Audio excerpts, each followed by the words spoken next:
Welcome students, आपका मेरे channel science classes by doctor Kumkum Saxena for 10th में बहुत बहुत स्वागत है।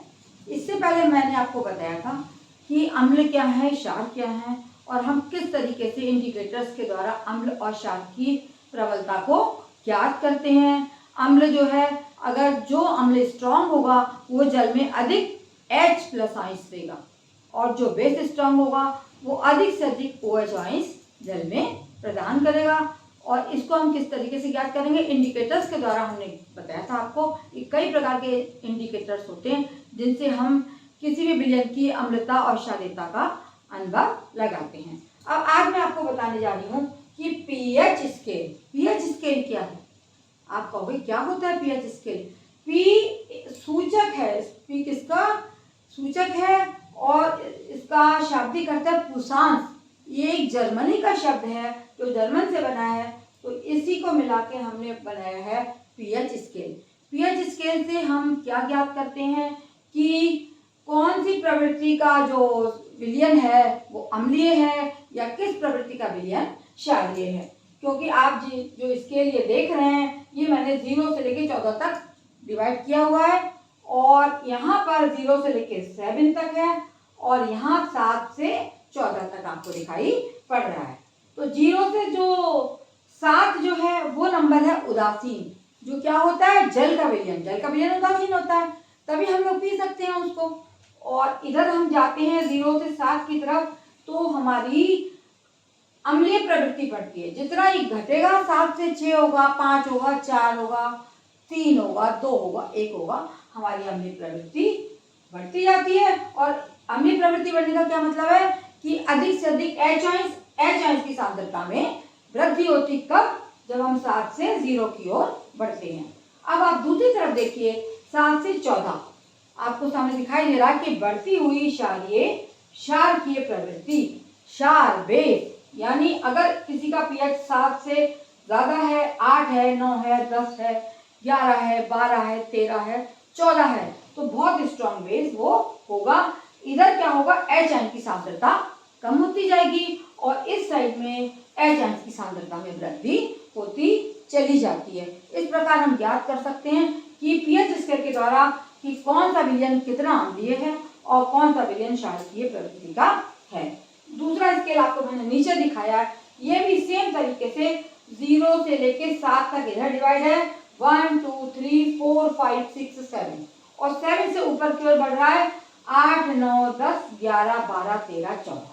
इस स्केल में आप जैसे देख सकते हैं कि जठर रस कौन सा होता है, जो हमारे पाचन अंगों में से कौन काहे में, जो हमारा स्टमक होता है, जठर निकलता है, उसमें से जठर रस निकलता है। उसकी दीवारों से, जो हमारा अमाशय है, उसकी दीवारों से एक पाचन करने वाला रस निकलता है जिसको हम जठर रस कहते हैं। तो यहाँ इसकी अम्लीय प्रवृत्ति कितनी होती है?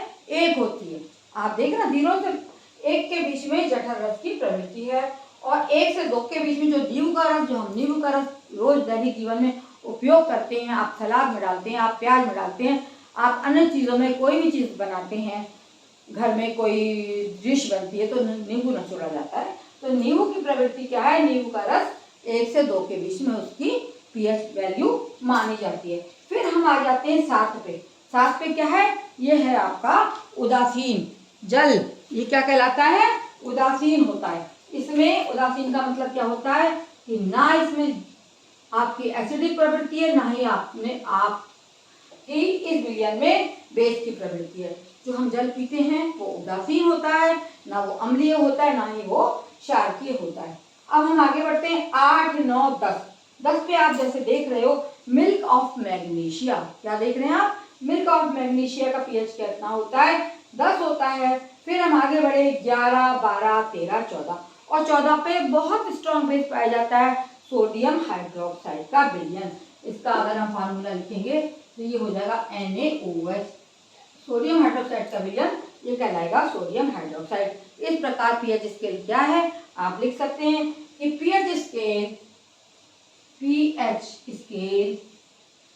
किसी विलयन में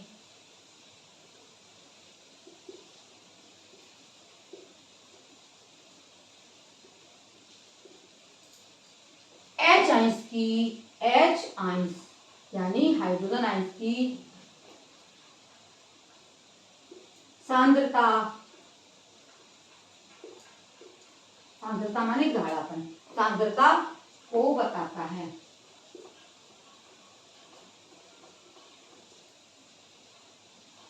जिसका हमारे दैनिक जीवन में बहुत अधिक उपयोग है। अब आपको क्लियर हो गया होगा कि 7 से 0 की तरफ बढ़ने पर अम्लीय प्रवृत्ति हो जाती है।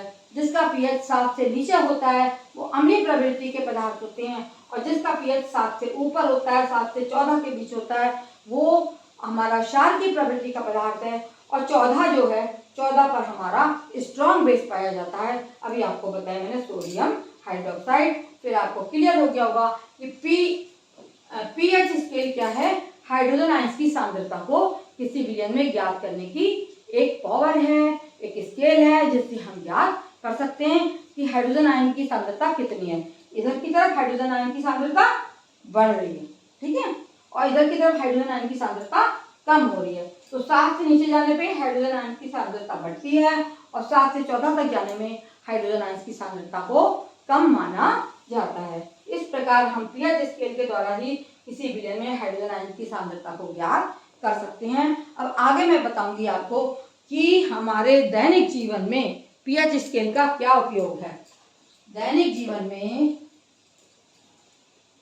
पीएच स्केल का उपयोग, हम रोज हमारे खाना खाते हैं और अन्य पदार्थ खाते हैं, तो उसका क्या उपयोग होता है, किस तरीके से पीएच कितना होना चाहिए जो हमारे जीवन को, हमारी लाइफ को सुरक्षित रख सके।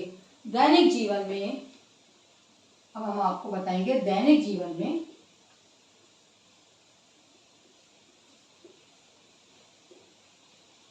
पीएच स्केल के उपयोग। पीएच स्केल के उपयोग दैनिक जीवन से क्या मतलब है, रोजमर्रा की जिंदगी में इसका क्या महत्व है, ये हम आज आपको बताएंगे। तो हमारा जो शरीर है वो कैसे बना है, वो 7 और 7.8 पीएच के 7 से 7.8 के परास के बीच हमारा शरीर बना है। हमारा शरीर काम करता है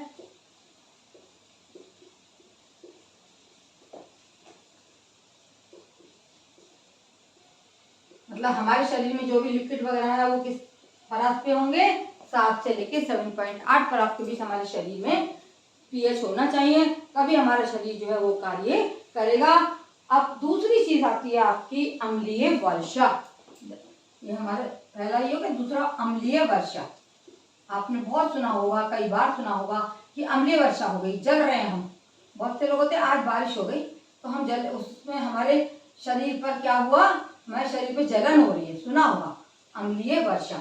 जब कभी बारिश होती है, बारिश आजकल भी हो रही है, आप लोग देख रहे हैं, तो बारिश में क्या होता है कि जब पीएच का मान, पीएच माने जल का मान, जो बारिश में क्या आता है ऊपर से जल तो आता है, तो जल में जब पीएच का मान 5.6 से कम हो जाता है, जल का पीएच 5.6 से कम हो जाता है, तो क्या होता है, कम होने पर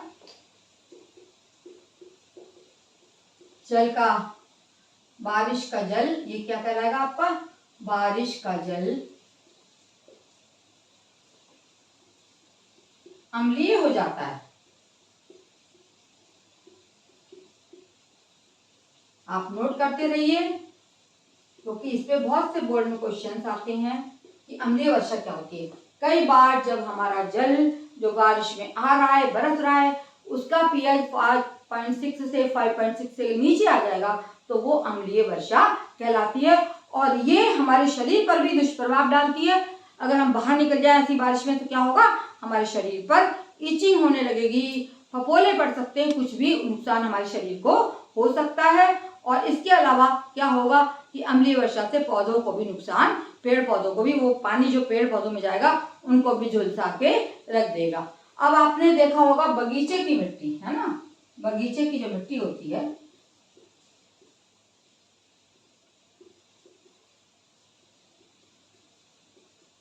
बगीचे की मिट्टी में भी जो पीएच बहुत मायने रखता है। हर पौधे का अलग मिट्टी का पीएच नापा जाता है और हर पौधे का पीएच वैल्यू अलग होती है पौधों को उगाने के लिए। अगर इसके अनुसार हम अगर पेड़ पौधे लगाएंगे तो अधिक वृद्धि, जल्दी वृद्धि करते हैं। अब आता है पाचन तंत्र का पीएच। चौथा आ रहा है पाचन तंत्र का पीएच।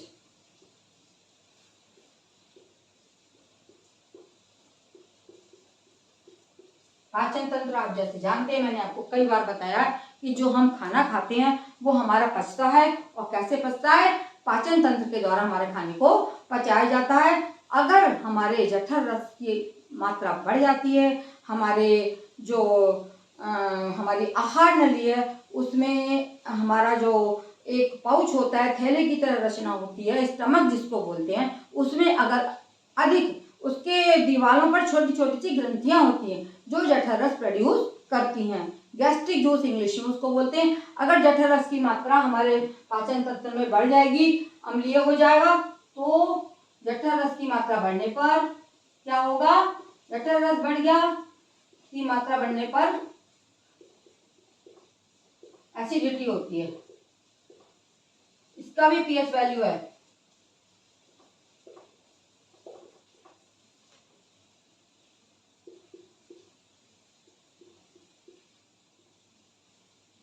आपने देखा होगा कि हम जब बहुत ज्यादा हैवी चीजें खा लेते हैं या बहुत मिर्च के मसाले की वस्तुएं खाते हैं या शादी पार्टियों में जाते हैं, अक्सर हमको बड़ी डकारें आती हैं, खट्टी खट्टी डकारें आती हैं। तो क्यों आती हैं? ऐसे थोड़ी ना आती हैं। वो हमारा जठर रस जो है वो अधिक प्रोड्यूस होने लगेगा तो क्या होगा? हमारे पाचन तंत्र में अम्ल की मात्रा बढ़ जाएगी। तो इसको कम करने के लिए क्या कहते हैं लोग? सोडा पी लेते हैं। एंटा एसिड का प्रयोग किया जाता है। एंटा एसिड MgOH का होल ट्वाइस, मैग्नीशियम हाइड्रोक्साइड। और इसका एक नाम और भी है, milk of magnesium, milk of magnesia.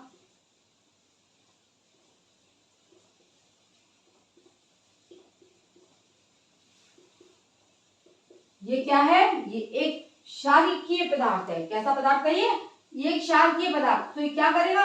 क्षारीय पदार्थ हमने क्यों पिया? क्योंकि अभी आपको मैंने पिछली बार बताया था कि उदासीनीकरण की क्रिया।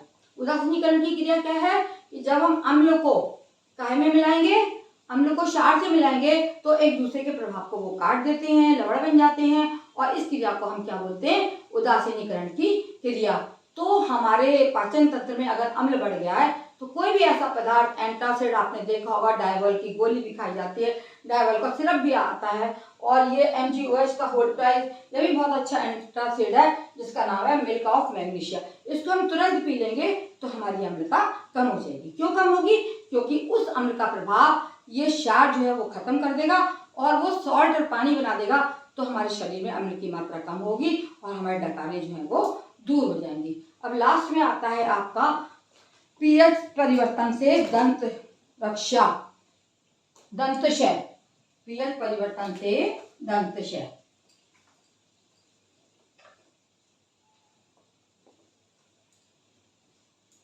पीएच का हमारे जीवन में कहीं भी ऐसा नहीं है कि उपयोग ना हो। सब जगह हमारी आंतों पर है, हमारे शरीर पर है, हमारा जो पानी हम पीते हैं उसमें भी है। अगर उसमें भी अम्लीय मात्रा बढ़ जाएगी तो हम उसको पानी पीने के लायक हमारा नहीं होता। अब पीएच की मात्रा से अधिक मात्रा से दंतशय, क्या नुकसान होता है? दंतशय, दंतशय हो जाता है। और दंतशय क्या होता है? दांत। दंत आप जानते हैं किसको कहते हैं? दंत हम दांतों को कहते हैं कि जो हमारे दांत हैं काहे के बने होते हैं? कैल्शियम के बने होते हैं। तो इनके ऊपर एक इनामिल चढ़ा होता है। इनामिल माने कवर। दांत के ऊपर एक परत होती है, जैसे किसी भी चीज पे कोटिंग होती है उसी प्रकार दांतों पर एक इनामिल होता है जो कि कैल्शियम फॉस्फेट का क्रिस्टलीय रूप है। दांत पर इनामिल चढ़ा होता है, इनामिल, जो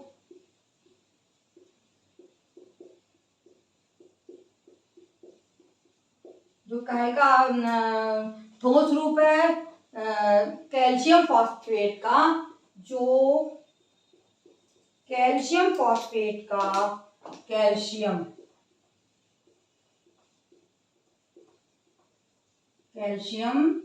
फॉस्फेट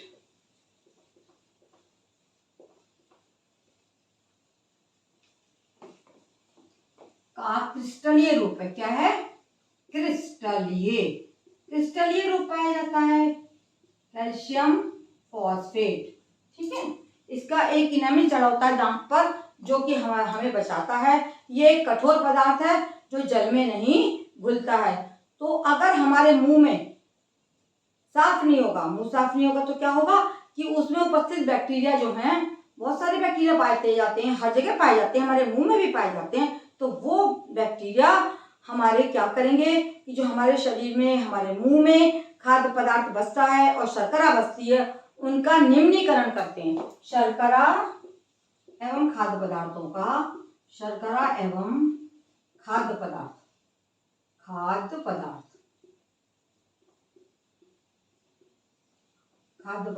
का जो मुंह में बच जाते हैं का निम्नीकरण करते हैं। निम्नीकरण, इसको क्या बोलते हैं? निम्नीकरण कर देते हैं। हमारे बचे हुए मुंह में शर्करा या खाद्य पदार्थ होते हैं, उनका निम्नीकरण कर देते हैं। कौन करता है? बैक्टीरिया। कुछ बैक्टीरिया होते हैं, बैक्टीरिया शर्करा एवं खाद्य पदार्थों का निम्नीकरण कर देते हैं और उससे क्या होगा? एक अम्ल उत्पन्न होगा, एक अम्ल उत्पन्न हो जाता है।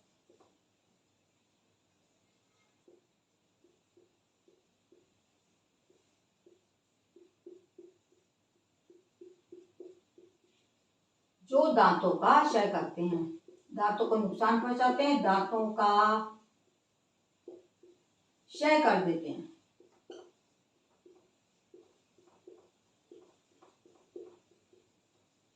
इसीलिए कहा जाता है कि जितनी बार आप खाना खाएं, जितनी बार आप भोजन करें, आपको मुंह को ढंग से साफ करना चाहिए।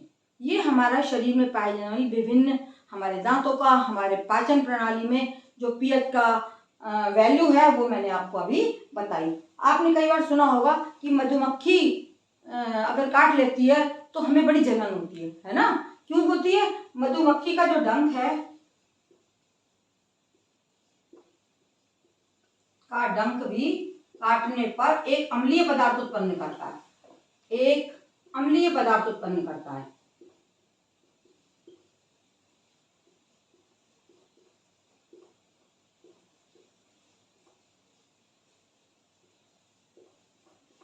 वो अम्लीय पदार्थ क्या करता है? जो काय में पाया जाता है, जो मधुमक्खी है उसके डंक में भी एक अम्लीय पदार्थ होता है, उससे अम्लीय पदार्थ उत्पन्न होता है, जो अगर वो साधारण मनुष्य को काट लेगी तो उससे वो अम्ल को उसमें छोड़ देगी। तो अम्ल को छोड़ने पे क्या होगा कि हमारे शरीर में जलन होगी, हमें ईचिंग होगी और हम दर्द और पीड़ा से युक्त हो जाएंगे।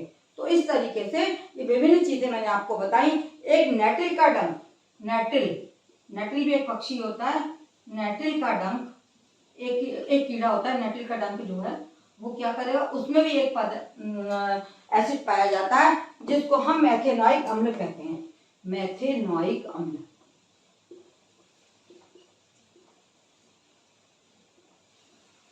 तो इस प्रकार से मैंने आपको विभिन्न चीजें आपको अभी बताई कि हमारा दंत क्षय कैसे होता है और हमारा पीएच की अम्लता बढ़ने पर हमारे आंतों में क्या परेशानी होती है, अम्ल बढ़ जाता है। और मधुमक्खी का डंक जो है वो भी एक अम्लीय पदार्थ उत्पन्न करता है जो कि हमारे शरीर में ईचिंग करता है और हमें जलन होती है और हम परेशान दर्द से हो जाते हैं। अब आता है नेटिल का डंक। नेटिल का डंक क्या उत्पन्न करता है? मेथेनॉइक अम्ल। तो जहां भी अम्ल हमारे शरीर पे पड़ेगा तो हमें क्या होगा? दर्द होगा और हमें जलन होगी। इस तरह से मैंने आपको बताया कि पीएच क्या है। किसी विलयन में एच आयन की सांद्रता को याद करना पीएच स्केल से ही पॉसिबल है। हम पीएच स्केल से किसी विलयन में H+ आयन की सांद्रता को ज्ञात कर सकते हैं। लेकिन इसका महत्व क्या है, पीएच का क्यों ज्ञात करते हैं हम, ये मैंने अभी आपको विभिन्न तरीके से बताया कि जो जल होता है वो उदासीन होता है, उसकी पीएच वैल्यू 7 होती है और इधर जाने पे एसिडिक प्रवृत्ति बढ़ती है और 7 से ऊपर जाने पर बेसिक प्रवृत्ति बढ़ती चली जाती है।